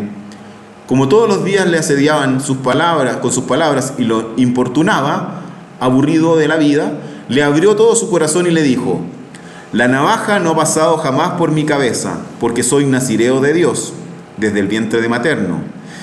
Si me rasurara, mi fuerza me abandonaría, me debilitaría y sería como un hombre cualquiera. O sea, por lo menos de ese punto de vista, romper el voto, que ha roto por otros lados, ¿cierto? El último signo que le queda de su voto. Dalila comprendió entonces que le había abierto todo su corazón. Mandó a llamar entonces a los tiranos de los filisteos y les dijo: venid, pues esta vez me ha abierto todo su corazón. Y los tiranos de los filisteos vinieron donde ella con el dinero en la mano. Ella hizo dormir a Sansón sobre sus rodillas y llamó a un hombre que le cortó las 7 trenzas de su cabeza. Entonces comenzó a debilitarse y se le fue el vigor. Ella gritó: los filisteos te atacan, Sansón. él despertó de su sueño y se dijo: saldré como las otras veces y me los sacudiré. Y aquí está la glosa: no sabía que Yahvé se había apartado de él. Los filisteos le echaron mano, le sacaron los ojos y lo bajaron a Gaza. Allí lo ataron con una doble cadena de bronce y le pusieron a dar vueltas la muela en la cárcel. Venganza y muerte de Sansón. Pero el pelo de su cabeza, nada más rapado, empezó a crecer. Los tiranos de los filisteos se reunieron para ofrecer un gran sacrificio a su dios Dagón y hacer gran fiesta. Decían: nuestro Dios nos ha puesto a nuestro enemigo a nuestras manos, a Sansón nuestro enemigo. En cuanto lo vio la gente, alababa a su Dios diciendo: nuestro Dios ha puesto en nuestras manos a Sansón nuestro enemigo, el que ha devastado nuestro país y multiplicado nuestros muertos. Recuerden que esos versos probablemente suenan distintos en hebreo, deben tener más rima. Como tenían el corazón alegre, dijeron: llamad a Sansón para que nos divierta. Trajeron pues a Sansón de la cárcel y los estuvo divirtiendo. Luego lo pusieron de pie entre las columnas. Sansón dijo entonces al muchacho que llevaba de la mano: ponme donde pueda tocar las columnas, en las manos que descansa el edificio, para que me apoye en ellas. Y el edificio estaba abarrotado de hombres y mujeres. Se encontraban dentro de todos los tiranos de los filisteos, y en el terrado unos 30.000 hombres, o sea, en el techo, y mujeres contemplando los juegos de Sansón.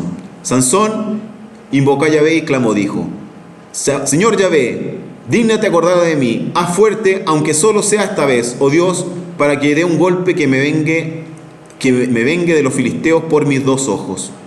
Sansón tanteó entonces las columnas centrales sobre las que descansaba el edificio y se apoyó en ellas, en una con su brazo derecho y en la otra con el izquierdo, y gritó: muera yo con los filisteos. Apretó con todas sus fuerzas y el edificio se derrumbó sobre los tiranos y sobre toda la gente ahí reunida. Los muertos que dejó al morir fueron más de los que había matado toda su vida. Sus hermanos y todos sus parientes bajaron y se lo llevaron. Tras subirlo, lo sepultaron en Sorá y Estaol, y en el sepulcro de Manoaj. Había juzgado a Israel por espacio de 20 años. Dagón fue antiguamente la gran divinidad del reino de Éufrates Medio. Su culto se hallaba extendido por Siria y Palestina.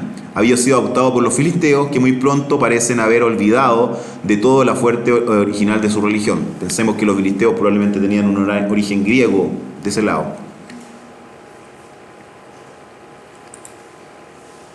La historia de Sansón es diferente a la de todos los demás relatos del libro. Refiere la vida de un héroe local desde su nacimiento hasta su muerte. Es fuerte como un gigante y débil como un niño. Seduce a las mujeres y éstas lo engañan. Juega las malas pasadas de los filisteos, pero no libra a ellos del país. Los filisteos se habían extendido fuera de su territorio propio hasta la montaña. Pronto amenazaron con dominar enteramente Israel. La historia posee el humor de los cuentos populares, por medio de los cuales se venga a un opresor al que es preciso aguantar, pero del que se hace un escarnio. En contraste con su aspecto popular y profano, Sansón es consagrado a Dios desde el seno de su madre, y su nazireato es la fuente de su fuerza. Este aspecto carismático es el que le ha valido un puesto importante, ¿cierto?, entre los jueces.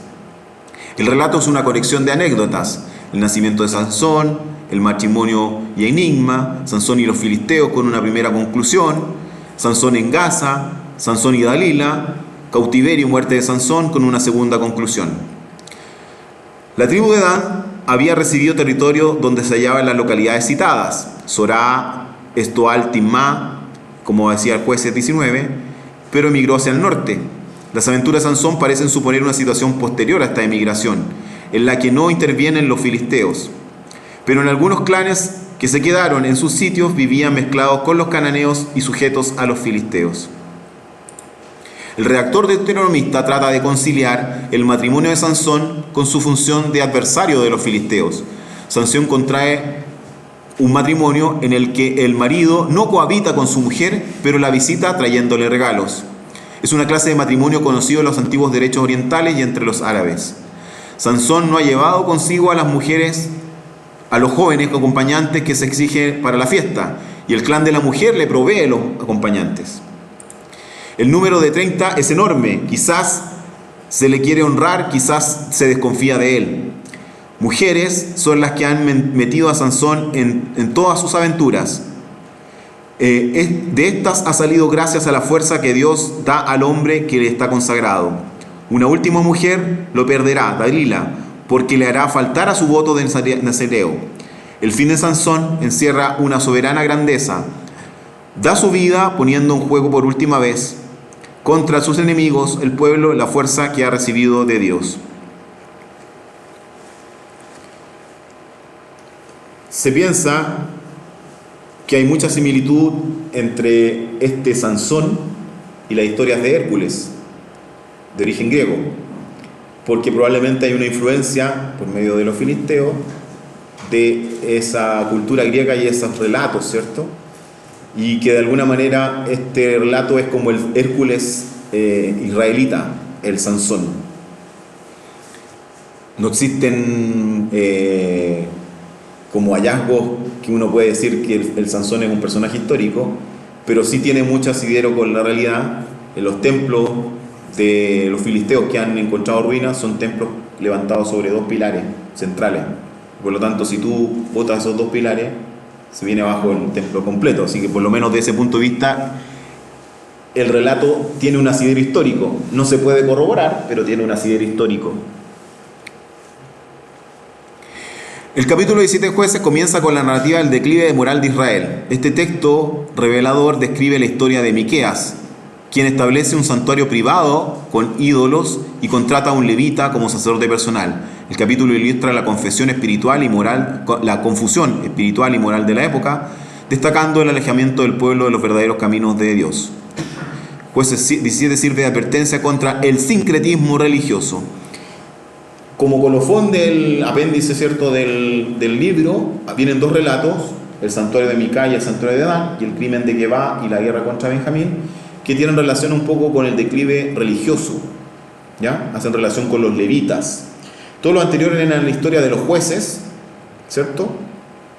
Ahora de los últimos dos, que de alguna manera relataban el estado en que estaba el pueblo, ¿cierto? Este ciclo de pecado constante, estos primeros intentos de una monarquía, ¿cierto? Con el caso de que le ofrecen a Gedeón Jerubbaal el reinado y que después uno de sus hijos, Abimelech, toma por la fuerza, digamos, ese reinado.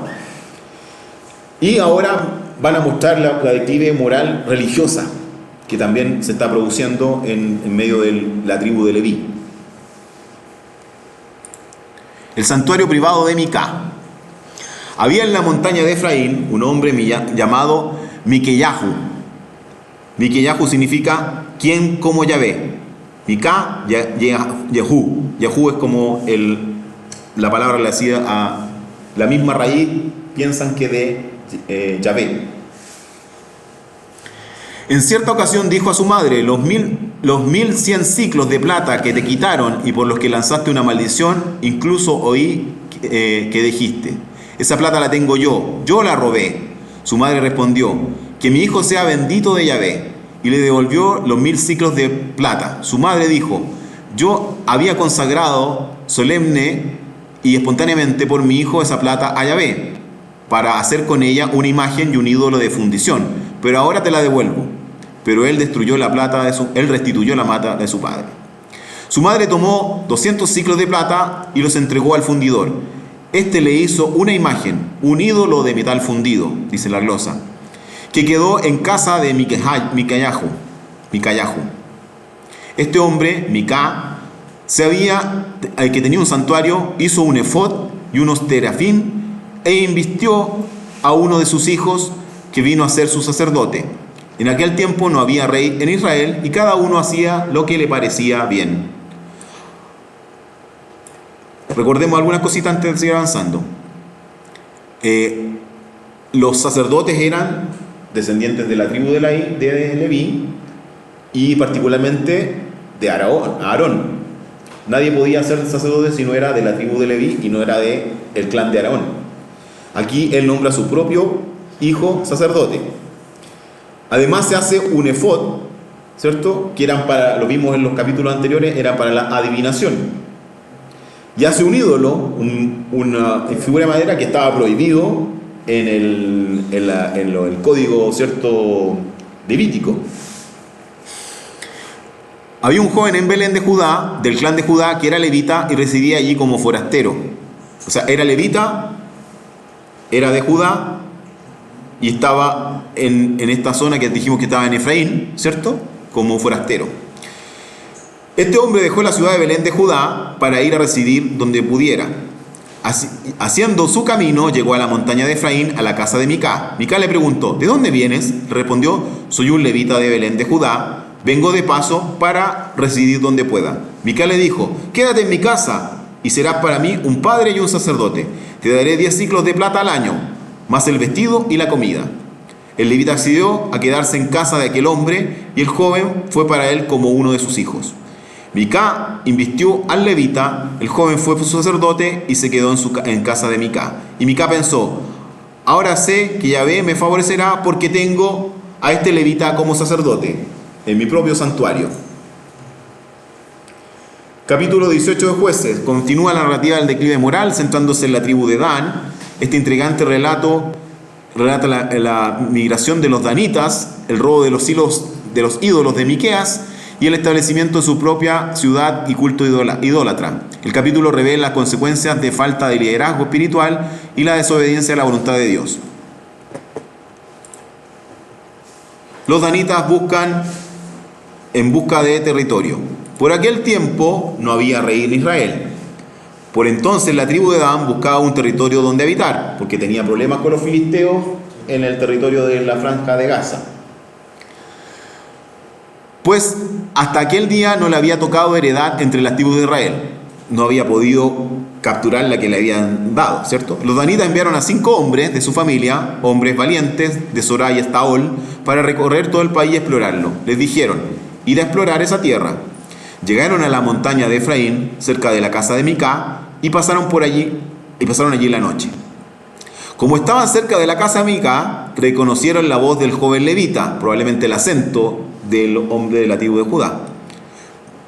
Y acercándose le preguntaron: ¿quién te ha traído por acá? ¿Qué haces en este lugar?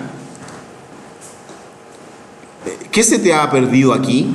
Él respondió: esto y esto ha hecho venir por mí Micá. Me ha tomado a sueldo y soy su sacerdote. Le dijeron: consulta pues a Dios para que sepamos si el viaje que estamos haciendo tendrá feliz término. Para eso era el efod, para hacer esta como consulta del futuro o decidir si lo que estoy bien o estoy mal, y al efod le iban haciendo, porque eran como unos dados, le iban haciendo preguntas y en función de eso tenían la respuesta para dónde iban. Sí. Como de adivinación. Claro.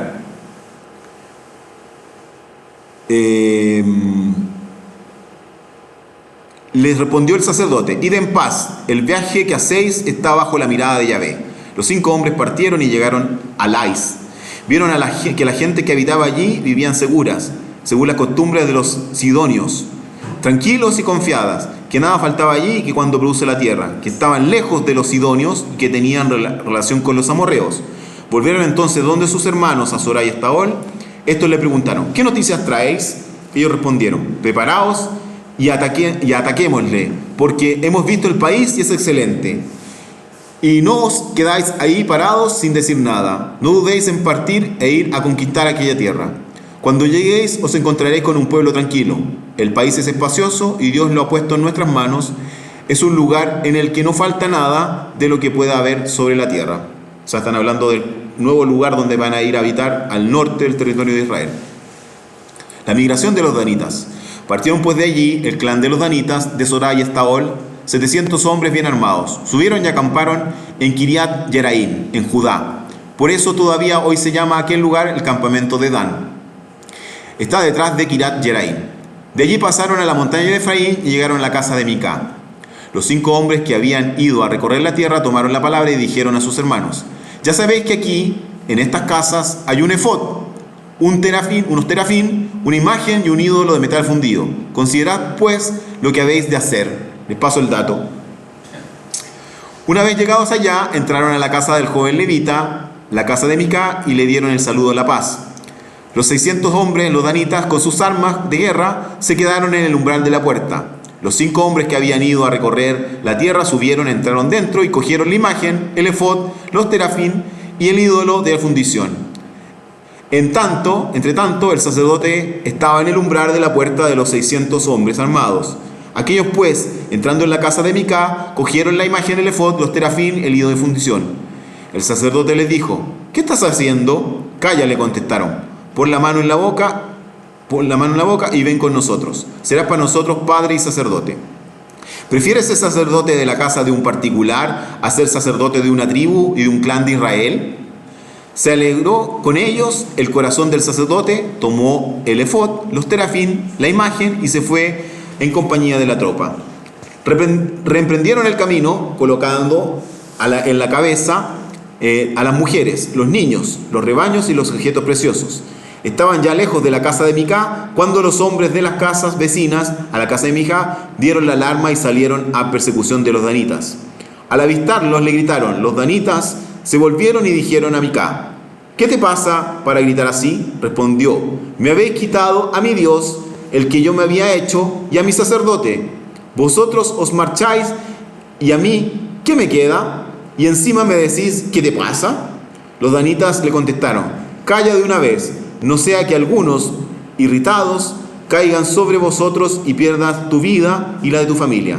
Los danitas siguieron su camino y Micá, viendo que eran más fuertes, se volvió a su casa. Aquí si fijan, hay como 2 textos que se contradicen y hay como 2 relatos mezclados. Por eso suena como enredado cuando uno lee, pero cuando uno lee después separadamente se da cuenta que hay 2 versiones del mismo texto. Creo que más adelante lo voy a mostrar, no me acuerdo, lo detallé. Toma de Lais y fundación de Dan y su santuario. Ellos tomaron el dios de Micá, había predicado, y el sacerdote que tenía, y marcharon contra Lais, pueblo tranquilo y confiado. Pasaron cuchillo a la población e incendiaron la ciudad. Nadie vino en su ayuda porque estaba lejos de Sidón y no tenía relaciones con los amorreos. Estaba situada en el valle que se extiende hacia Bet-Rehob. Reconstruyeron la ciudad, se establecieron en ella y le pusieron el nombre de Dan, en recuerdo de su padre, Dan, hijo de Israel.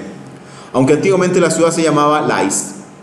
Los danitas instalaron para sí la imagen Jonatán, hijo de Gersón, hijo de Moisés, y después sus hijos fueron sacerdotes de la tribu de Dan hasta el día de deportación del país. Se instalaron la imagen que había hecho Micá y allí permaneció mientras estuvo en Silón, la casa de Dios. Fíjense, se llevaron a un levita y dice, pues, los hijos de Gersón, hijo de Moisés, después sus hijos fueron sacerdotes de la tribu de Dan. O sea, los nuevos sacerdotes de esa tribu de Dan no son sacerdotes descendientes de Leví, no son sacerdotes descendientes de Aarón, por lo tanto son mirados después por el judaísmo como falsos sacerdotes, ¿cierto? Y por lo tanto ya empieza a haber una enemistad respecto de cómo se cumplen. Y por lo tanto Silo se vuelve un santuario idólatra. Los 2 relatos, jueces, adelante. Buenos días. Consulte, ¿cuánto más se disculpan? ¿Por? Porque lo que pasa es que habríamos usado esta sala para dejar todo listo antes de misa. Y le dije que te llamara. A las 11:30, nosotros en 10 minutos más yo creo que terminamos. Ya, por favor, que nosotros tenemos que participar. Ya. Gracias. Los 2 relatos de Josué, que tenían origen diferente, se han añadido aquí porque se referían a acontecimientos anteriores a la monarquía. La inclusión de estas antiguas aventuras en el libro de los jueces quizás sea posterior al destierro. El tema principal de los capítulos 17 y 18 es la historia de fundación del santuario de Dan y el origen del sacerdocio. Esta tradición es ciertamente de origen danita y sin embargo el juicio que da es negativo. El ídolo del santuario de Micá es producto de un doble robo. El sacerdocio se remonta a un levita girovago, que abandona a su primer patrono para irse a ganar más. Es el único ejemplo claro de una imagen cultual de Yahvé, en contra de la ley del decálogo a veces repetida. Mikeyahu, quien como Yahvé, que luego siempre es abreviado Mika, o Mika, es posible que este juicio haya sido formulado por seguidores del santuario real de Dan, establecido por Jeroboam, que puso el sacerdotes de otro linaje. Precisamente a esta autoridad del rey sobre el culto se referían las noticias del 17 y 18 que expresan sobre la realeza una opinión favorable extraña al espíritu deuteronomista. En aquel tiempo no había rey en Israel y cada uno hacía lo que le parecía. Aquí está como yendo al contra de lo que la otra decía. En el fondo, como parece que tener rey era malo, aquí parece que lo que faltaba era un rey. Y empieza como a preparar lo que va a venir después en el libro de Samuel, en que lo que necesitamos en el fondo es un rey. Conforme al uso del antiguo, que autorizaba a los jefes de clan y a la familia a ejercer personalmente el oficio de sacerdote y a elegir sus sacerdotes, sin embargo, el conjunto relato muestra que se reconocía una situación de privilegio de los levitas. O sea, hay un conflicto ahí entre los levitas que tienen que venir de Leví y Aarón, los sacerdotes, y la posibilidad de que el jefe del clan nombrara a sus propios sacerdotes, que originalmente debían ser de la tribu de Leví. Si no se admite que un levita es aquí un nombre de función y no se designa un miembro de la tribu sacerdotal, a lo cual contradice, el joven no puede ser a la vez levita y miembro del clan de Judá, pero puede vivir en Belén como forastero residente. Esta historia está enlazada con la migración de los danitas. Los danitas que fueron algún tiempo en la región de Sorá y Estaol, no pudieron mantenerse en ella, como salía en Josué 19:40, y fueron expulsados por los amorreos. Una exploración que recuerda la de Caleb a partir de Cadés, en Números 13, precede la migración de los danitas hacia el norte. O sea, tal como cuando iban por el desierto y fueron a mirar el territorio para llegar y después al final no se atreven y por eso vagan por el desierto, lo mismo ahora ocurre con los danitas. Los danitas parten desde su territorio y van hacia el norte a explorar a dónde pueden ir. La ausencia de mención de los filisteos aquí indicaría el comienzo del mismo periodo de los jueces. Además, el puesto de Dan ocupa aquí junto a Ser es en el cántico de Débora, que vimos en la sesión pasada. Parece indicar que ya se encuentra establecido en el norte. Y dice el texto: los amorreos rechazaron hacia la montaña a los hijos de Dan sin hacerles bajar a la llanura. Los amorreos se mantuvieron en Ar-Jerez, en Ayalón y en Sabín. Pero luego cargó pesadamente sobre ellos la mano de la casa de José y fueron reducidos a tributo. Después dice en el 5: allende el Jordán se queda Dan. Eso es el canto de Débora. ¿Por qué vive en naves extranjeras a hacerse quedado a orillas del mar, tranquilo a sus puertas de mora? Pero este argumento no es seguro y la facilidad de la migración se explicaría mejor después de la victoria de Débora y Barak. Tenemos aquí un nuevo ejemplo de la adición individual de una tribu y una prueba de que los movimientos de las tribus prosiguieron después de la muerte de Josué. La ciudad de Lais, llamada Lesem en Josué, es conocida en los textos extrabíblicos. El término Lais significa león, de donde el juego de palabras de Deuteronomio 33. Dan es un cachorro de león. Por eso no nos suena en español, pero en hebreo sí suena. La ciudad fue rebautizada Dan por los danitas. El nombre parece haberse perpetuado en el nombre actual, Tel el-Kaid, colina del juez. Su emplazamiento se encuentra cerca de una de las fuentes del Jordán, a 5 kilómetros al norte de Las Vainas, Cesarea de Filipo, en el norte. Igual que los fenicios, los habitantes de Lais se dedicaban al comercio y pasaban por ser una población poco belicosa. Quizás Lais mantenía relaciones comerciales y políticas con Sidón, lo que explicaría el verso que dice, ¿cierto? Vinieron los agentes que habitaban allí y vivían seguras según las costumbres de los sidonios, de Sidón. ¿cierto? Estaban lejos de los sidonios y no tenían relaciones con los amorreos. Nadie vino en su ayuda porque estaban lejos de Sidón y no tenían relaciones con los amorreos. Todo ocurre al margen de la iniciativa y las autoridades divinas. No se puede ser más duro con el culto de Dan y sus practicantes. La destrucción de su ciudad aislada y la masacre de la población tranquila y confiada no pueden pasar precisamente por un acto heroico. Ellos tomaron al dios de Micá que había fabricado, al sacerdote que éste tenía, y marcharon contra Lais, pueblo tranquilo y confiado. Pasaron a cuchillo a la población que encendieron la ciudad. La deportación aquí mencionada es la que siguió a la campaña de Salfar. Los dianitas instalados por allí en su imagen, Jonatán, hijo de Geón, hijo de Moisés, y después sus hijos fueron sacerdotes de la tribu de Dan hasta el día de la deportación del país. O sea, cuando los asirios van a azotar en el futuro el territorio. Al final del versículo 31, en acuerdo con el versículo 30, es otra adición que toma como referencia el cierre del santuario de Silo, después de la captura del arca de Samuel.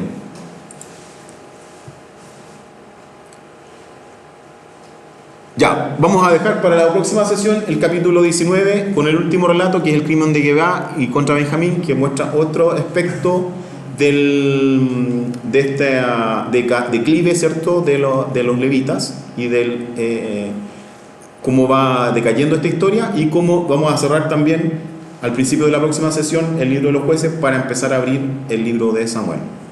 ¿Alguna pregunta hasta aquí? No, yo muy cortito, pero primero agradecer que podía presentar por un tiempo esta actividad. Estoy muy contento con el estudiar el esta probabilidad, estamos allá de ello, y agradecer al grupo que esa reflexión, al mayor que nos dan esa fuerza que necesitamos. Muchas gracias. ¿Y hasta cuándo va a estar fuera? Mire, yo creo que la próxima. Ya. Viendo una actividad y estudio también con otros amigos, y estoy. Ya. Bueno. Que esté muy bien. Muchas gracias. Pedro José me llamó y lo puso para que lo vean la misma oportunidad. Ya, gracias. Gracias. ¿Alguna otra cosa? ¿No?